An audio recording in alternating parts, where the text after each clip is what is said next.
has been a week of significant developments in the push to ban conversion therapy in Great Britain.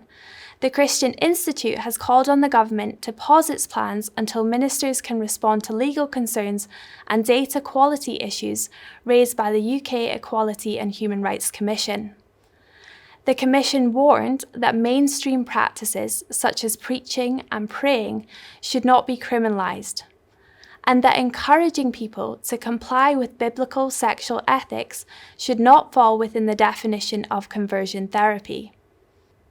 Ahead of the report, a group of 30 Conservative MPs warned the Prime Minister against rushing legislation, saying the proposals could criminalise parents and teachers who seek to help children confused about their gender.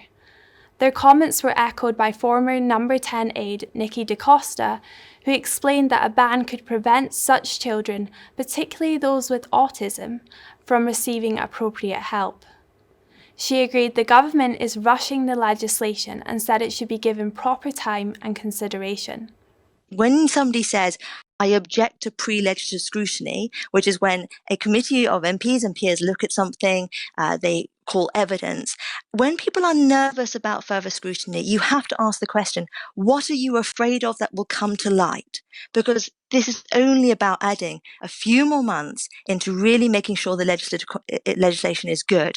Because the consequence, the alternative, is that you draft it so vaguely that the guinea pig will be whoever is hauled through the courts, whether that's a parent, whether that's a therapist, and they could be completely innocent and maybe exonerated at the end, but the legislation was so badly drafted that you've actually made a situation which didn't need to be.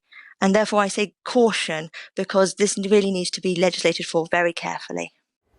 In Scotland, Holyrood's Equalities Committee released its report, but recommended that ordinary religious teaching and prayer should only be permitted if conducted in a non-directive way. But the Christian Institute warned that, if implemented, it would be the most extreme legislation on conversion therapy in the Western world.